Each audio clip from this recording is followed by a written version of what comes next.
Olá, eu sou o professor Wesley Góes, da Universidade Federal do ABC. Este é mais um vídeo auxiliar da disciplina Projeto de Elementos Estruturais de Aeronaves 1. O objetivo aqui deste vídeo é justamente entrar nesse tópico aqui sobre tensões nas estruturas de asa e fuselagem. Esse tópico aqui neste curso, a gente foca, considerando que os elementos estruturais, de asa e fuselagem, eles são elementos metálicos, ou seja, constituídos de material metálico, já que no nosso curso a gente tem a disciplina de materiais compostos. Tá? Aqui, nesse tópico, a gente vai começar com aquela lógica de fazer a transição da carga para a tensão. É com a tensão que a gente consegue calcular mais de segurança e efetivamente, vamos dizer assim, caracterizar, por exemplo, um relatório de certificação estática. Não é? Aqui a gente já apresentou essa lâmina, o que eu estou mostrando aqui, por exemplo, são os requisitos associados num processo de certificação estática de seções de asa, e aqui os requisitos que basicamente a gente analisa lá da base de certificação para fazer uma análise estática de seções de fuselagem. Tudo bem? Então, esse tópico agora a gente começa justamente a fazer essa transição das cargas para as tensões. Aqui a gente destaca, por exemplo, a questão dos elementos estruturais de asa. A gente tem aqui basicamente os elementos principais, nevura, reforçador transversal, reforçador longitudinal, longarina, casca, a situação padrão de projeto clássico, da asa como um caixão, como uma viga caixão. A gente vai discutir isso também ainda no curso. A gente tem as cargas atuando, a gente já explicou lá na engenharia de cargas a questão, por exemplo, da sustentação atuando na minha asa, como essa sustentação me produz, por exemplo, esses esforços aqui, cortante, fletor, momento torsor, e o próximo passo aqui, nessa sequência do curso, é sair dessa situação para a tensão, ou seja, em todos os pontos da minha estrutura, eu ter como quantificar a tensão para eu calcular as margens de segurança dentro dos critérios de falha que eu vou já destacar aqui na aula. Tá? Aqui uma figura relacionada, ou seja, a distribuição desses esforços, no caso aqui das tensões, de tração, compressão e cisalhantes nesses elementos associados a prendedores, as juntas também faz parte aqui do nosso curso, é um dos últimos tópicos do nosso curso. Eu destaco aqui também essa questão da abordagem, que a gente já comentou no curso, analítico, numérico experimental, nesse processo de certificação. Ou seja, o objetivo aqui é calcular a tensão, e esse cálculo das tensões ela está fortemente ligada a essa questão aqui da certificação. E esse fluxograma aqui ele me mostra essa lógica, da abordagem analítica, da abordagem experimental e da abordagem numérica, no sentido da gente enxergar, dentro do que, por exemplo, o engenheiro Cris falou lá, o engenheiro da Embraer falou, no sentido da gente enxergar se realmente aquela condição de projeto inicial ele atende ou não os requisitos.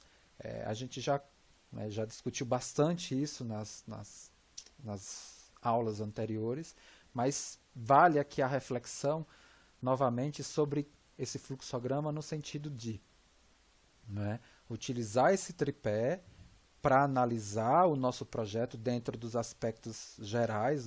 Claro que aqui a gente está considerando o estrutural. Atende o requisito? Sim, se atende, ele vai para o detalhamento, se não, é reprojeto, utilizando o tripé. Tudo bem? Um ponto super importante aqui no curso é a gente entender quais são os modos de falha que esses elementos estruturais metálicos eles podem, ou seja, quais são os tipos de falha dentro da análise estática que esses elementos metálicos eles podem vivenciar na vida útil do meu produto. E, nesse sentido, a gente precisa, para compor o relatório estático, calcular as margens de segurança para esses tipos de falha. Então aqui a gente vai apresentar a situação de falha dos elementos estruturais na condição de tração e na condição de compressão ou cisalhamento. A gente vai destacar isso já já. E na situação de modos de falha para os prendedores, né? Para as condições dos elementos que caracterizam juntas, né? Junções. Vamos lá. Então, na situação de elemento submetido à tração, né? Ou seja, como a gente projeta, né, um elemento estrutural que vai ter, vamos dizer assim, o fluxo de tensão atuando nele, predominantemente tração. Então, a gente utiliza essa lógica do fluxograma aqui apresentado. Veja que a gente tem uma parte aqui que eu estou resumindo, né, por elementos finitos. É aquilo que a gente já comentou. No curso aqui a gente não vai aplicar elementos finitos, a gente vai adotar um modelo simplificado, mas o que a gente vai apresentar bastante está dentro desse bloco aqui. Isso tudo aqui vocês já viram em disciplinas anteriores. É aquilo que eu comentei, tá? Olha, a equação de equilíbrio, a equação de compatibilidade, relação constitutiva, ou seja, você tem na questão do carregamento externo, rigidez da estrutura, você consegue calcular os deslocamentos, por compatibilidade as deformações, por lei constitutiva a tensão, ou seja, por elementos finitos eu consigo capturar essa informação, né? Ou seja, o que está atuando na minha estrutura por meio de um handbook, né, que é um handbook clássico da nossa área, eu consigo caracterizar, né, por exemplo, aqui a questão, né, da tensão última ou da tensão de escoamento. E aí eu consigo definir, né, no caso, a tração, né, uma margem de segurança, se eu estou na ótica da carga limite ou da carga ultimate. Né? E aí a referência, né, a referência para os elementos estruturais sobre tração é justamente a tensão admissível, né, a tensão limitante, a tensão de escoamento ou a tensão última. No caso aqui está destacada a tensão última. Ou seja, essa tensão aqui, calculada aqui, por exemplo, por elementos finitos ou pelos modelos simplificados, ele vai ter que compor uma tensão equivalente, geralmente associada a um critério de falha, e aí sim eu consigo calcular a margem de segurança. Se essa margem de segurança é positiva, eu vou para o detalhamento, se não, eu reprojeto aqui com ações de engenharia, ou seja, aumentar a espessura, modificar o design, e aí a gente vai discutindo no curso. Aqui ele está mostrando, por exemplo, ainda, né, como se calcular a condição de tensão equivalente. Né? A tensão equivalente, eu posso ter, né, uma situação, né, de tensão, né, normal, né, onde a tensão normal é carga sobre área, né, equivalente, ou, por exemplo, para uma situação de elemento unidimensional, ou uma condição, né, ainda associada ao tipo de material, né? Se o material é frágil, eu tenho como a tensão equivalente, né, o critério da máxima tensão normal, né, ou, né, numa situação de material dúctil, associando-se aí, né, não mais uma situação unidimensional, por exemplo, uma situação bidimensional, eu trabalho com o critério, né, a tensão equivalente de Mises, né, para eu poder definir justamente essa situação aqui da tensão equivalente que vai compor a minha margem de segurança. Tá? Eu acho que essa tensão combinada aqui que ele está colocando é uma tensão combinada, né, de flexão, né, eu acho que é bending aqui, que é aquela expressão, né, momento fletor sobre inércia vezes y, mais a tensão sobre a tensão normal, né, que é carga sobre área. Né? Isso daqui, por exemplo, para um elemento, né, de viga, né, por exemplo, né, um elemento de viga. Se eu tiver um elemento de barra sobre força normal, eu não teria isso daqui, eu teria somente carga sobre área. Tá? Perfeito. Aqui a gente tem a situação para se determinar margem de segurança, ou seja, quais são os elementos de falha quando as estruturas estão preponderantemente submetidas às tensões de compressão. Então, a gente tem não é? A questão da flambagem, né? Flambagem global, local, né? Também denominada aqui de crippling, né? A flambagem local, ou seja, eu tenho, por exemplo, né? Nessa seção transversal aqui, antes de acontecer, por exemplo, a flambagem global da estrutura, eu posso ter uma situação de flambagem local aqui na alma, né? Na alma aqui dessa seção transversal, por exemplo. E essa flambagem local da alma da seção transversal aqui propicia uma condição, né, de flambagem global a níveis de carregamento críticos menores, por exemplo, do que a gente estudou lá, quando, né, vocês viram lá em Mecânica dos Sólidos 2. Tá? Então, tem essa questão da flambagem local também que a gente vai discutir aqui no curso. Ou seja, eu tenho que caracterizar margem de segurança para flambagem local, para flambagem global, e essa questão da tensão semidiagonal que eu comentei até no primeiro momento síncrono do curso, como um dos tópicos possíveis para que você possa desenvolver, né, aí o trabalho final. Né? Então ele me coloca aqui, né, a situação de flambagem, né? Flambagem global, flambagem local, ó, tá vendo? De alma, de flange, a questão aqui da tensão semidiagonal que a gente vai discutir aqui também no nosso curso, que é uma condição, né, de falha por instabilidade. Né? Você perde, né, por instabilidade numa direção e a outra direção ela fica, né, tracionada, né? Por isso que é tensão semidiagonal, né? Tracionada numa direção. A gente vai voltar a falar sobre isso aqui direitinho. E por fim a gente tem aqui os modos de falha possíveis aqui nas situações aqui de junção de prendedores, né? Que são os modos de falha, né? Por ruptura do parafuso por cisalhamento, né? A questão do Berry, a ruptura da chapa, né, por cisalhamento, né, o pull-out do prendedor, a gente vai destacar também isso. A próxima sequência de slide ele vai fazer uma recuperação, né, ele vai me mostrar aqui, né, uma contextualização novamente das funções de cada um dos elementos estruturais principais, para a gente poder depois entrar, né, nesse tópico dos modelos simplificados, fazendo essa transição de cargas para tensão nos modelos simplificados. Tá? Então, ele me dá aqui, não é, a questão da fuselagem, as funções da fuselagem, fornecer acomodação e sustentação para carga, tripulação e passageiros, suporta carga de trem de pouso e possivelmente de motores, transferir cargas de superfícies de controle, né, para o CG do avião. A gente já viu, né, que as superfícies de controle eles provocam cargas na fuselagem, acomodar equipamentos e sistemas. Ele me traz aqui, né, várias regiões críticas que precisam ser analisadas aqui na fuselagem. Isso daqui eu acho que também a gente destacou naquele relatório, né, na verdade, naquela AC, né, naquela circular que eu comentei, que me auxilia o entendimento do parágrafo do requisito sobre fadiga.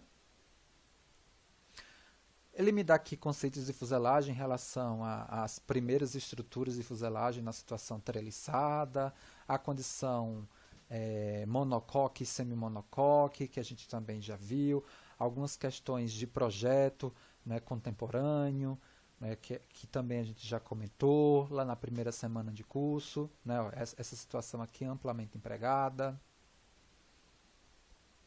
Isso daqui também a gente já discutiu.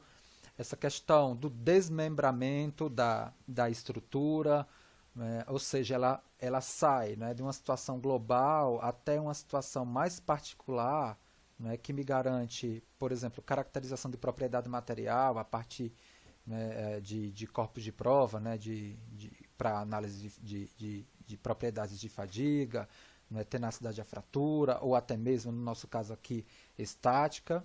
Né? A gente já viu, né, dentro da fala do engenheiro Cris, né, que muitas vezes o processo de certificação ele é fundamentado em ensaios também em escala real ou de né, submontagens, por exemplo. Muito interessante aqui é essa questão da passagem, né, das cargas para a tensão, né? Aqui ele me destaca aqui quais são as cargas, né? A diferença de pressão, carga,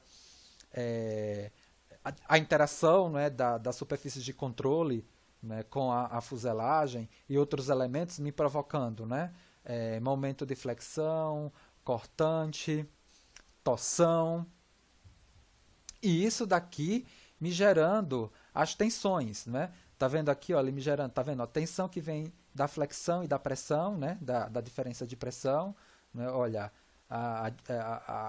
esse outro carregamento aqui dado pela diferença de pressão, pela pressurização, né? Aí a gente tem aqui um fluxo de cisalhamento, né, que vem aqui, ó, tá vendo? Da flexão e da torção. Então são essas coisas agora que a gente tem que começar a enxergar, né? A gente tem que olhar para um painel de fuselagem e entender basicamente esse processo aqui de diagrama de corpo livre, das tensões que vão percorrer, ou seja, das tensões que vão percorrer esses caminhos de carga. Lembra do conceito de caminho de carga que a gente falou?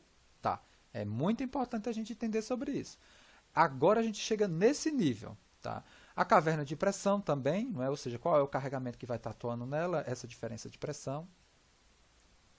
Ele me dá aqui esses elementos, novamente, a definição de cada um. Isso aqui a gente já viu, bonitinho, lá na primeira semana de curso, né, revestimento, suportar e transmitir carregamentos de membrana, principalmente devido à pressurização, bem como suportar cargas de torção aplicadas na fuselagem devido às cargas assimétricas nas superfícies de controle, empenagem horizontal e empenagem vertical. Os reforçadores stringers, suportar carga axial atuando na fuselagem induzida por flexão. As frames, que são as cavernas, suportar os carregamentos transmitidos pelo revestimento. Possuem função estrutural equivalente às nervuras na asa. Além disso, preservam a forma circular da fuselagem. Cinta para falha segura. Evitar propagação de trinca no revestimento que possam ser iniciadas nos furos de cravação do stringer, no skin ou do shear clip, no string, né? São elementos aqui de design, né? Ou seja, é o design combatendo a questão de falhas, por exemplo, por fadiga, né? Apesar de não ser, né, objeto aqui dessa disciplina.